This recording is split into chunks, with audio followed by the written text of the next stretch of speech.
Salut la compagnie, c'est Jules Melon et aujourd'hui, dans un Ciné Critique, je vais vous parler d'un drame sorti en 2008 que je découvre sur le tard d'ailleurs, The Wrestler, réalisé par Darren Aronofsky et avec au casting dans le rôle principal la résurrection de Mickey Rourke qui offre pour beaucoup ici sa meilleure performance après des années de traversée du désert. À ses côtés, nous avons Marissa Tomei, Evan Rachel Wood ou encore Mark Margolis dans un petit rôle, ainsi que quelques lutteurs professionnels qui jouent leur propre personnage. Voilà. Et ici, on va se concentrer sur l'un d'entre eux, qui est donc joué par l'acteur Mickey Rourke ici, Ram, de son nom de scène Randy Robinson, de son vrai nom Robin Ramzinski, qui a été une grande gloire des années 80 et qui, 20 ans après, continue son métier, mais alors de façon plus underground. On est loin du strass et paillettes, des grosses fédérations. Là, c'est le week-end, dans des gymnases, devant une foule, vraiment, mais alors, à fond quand même. Et lui, alors, il prend toujours plaisir à faire ce qu'il aime, tout simplement, sauf qu'un beau jour, l'âge et la réalité le rattrapent, il a un malaise cardiaque, et va devoir donc plus ou moins arrêter, sous peine de mourir, et faire face à la réalité des choses. C'est là que, psychologiquement, le film prend une autre dimension. Il va essayer de retrouver sa fille, se rapprocher de son amie stripteaseuse, qui est un petit peu comme lui d'ailleurs, sur la fin, à la quarantaine, ces deux personnages étant deux faces opposées d'une même pièce, quelque part. Et c'est un métrage profondément touchant, émouvant, magnifique, vraiment, avec un certain réalisme. Alors, Darren Aronofsky nous avait habitués avec ça, à travers son Requiem for a Dream, qui est vraiment glauque à souhait. Ici, on est dans une autre tonalité, mais il montre des choses vraies, et en donnant une image proche d'une forme de réalité, sans forcément, on va dire, épargner ses spectateurs. Parce que quand il a son malaise cardiaque, Ram, avant, il nous offre un match d'une violence inouïe, et on se demande même si l'acteur n'a pas subi toutes les sévices de ce combat très hardcore.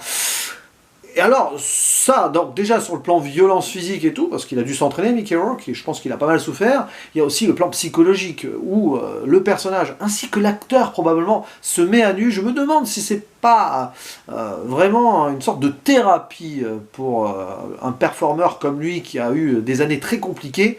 Je ne sais pas, j'ai pas lu d'interview et tout après, mais quand même, ça a dû être marquant. Et en fait, c'est quasiment le film parfait, si ce n'est qu'il est très classique dans ce domaine-là, forcément. Tout est très balisé, c'est une véritable autoroute, et parfois c'est sur les autoroutes les mieux tracées qu'on fait les meilleurs voyages, et là c'est le cas.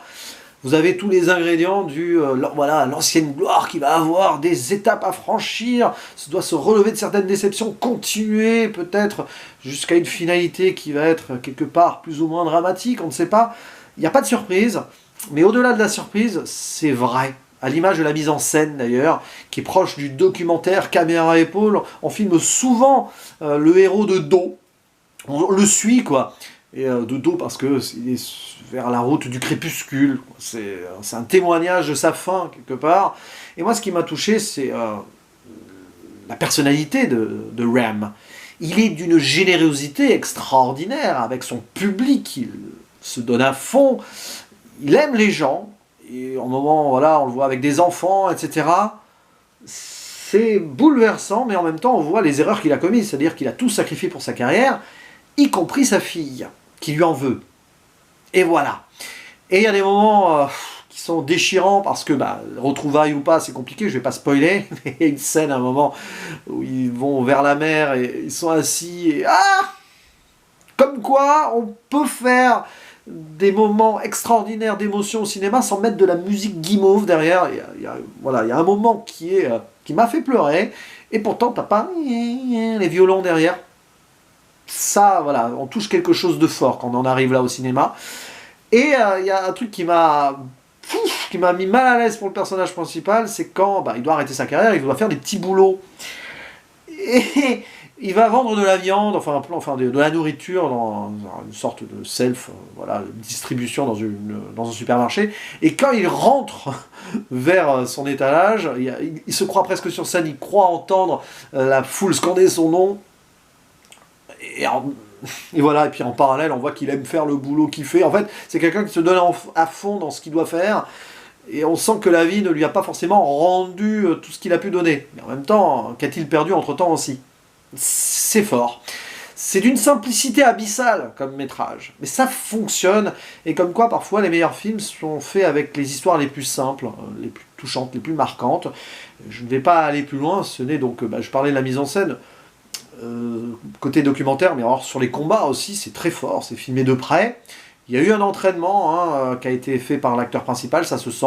Peut-être eu aussi quelques petites astuces de montage aussi pour les moments un peu plus aériens, on va dire. Mais alors, qu'est-ce que ça sonne juste de A à Z quasiment, c'est vraiment brillant. Et je me demande si c'est pas mon préféré de Darren Aronofsky. Alors jusque-là, je n'avais vu que 2 autres films de lui. Il faudra que je vois Black Swan un jour, mais Requiem for a Dream, qui m'a beaucoup marqué, il faudra que je revoie.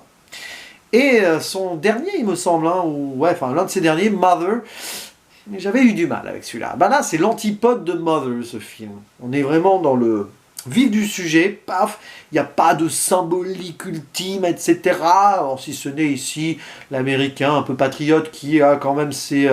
le personnage il a été adulé par les américains patriotes, c'était un petit peu ça, contre les méchants, etc.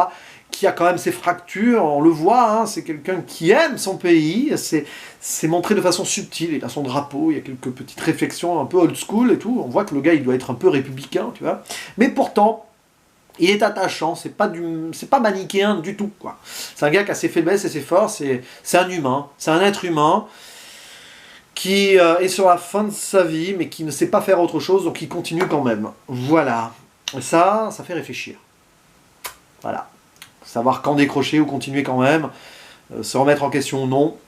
Et ça donne ce film-là, qui est une petite pépite, tout simplement. Un très très gros 8 sur 10. Si je mets pas 9, c'est que c'est quand même très balisé, quoi. Voilà, mais bon, vous l'avez compris, j'ai beaucoup apprécié malgré tout. Allez, je vous dis à la prochaine. Ciao!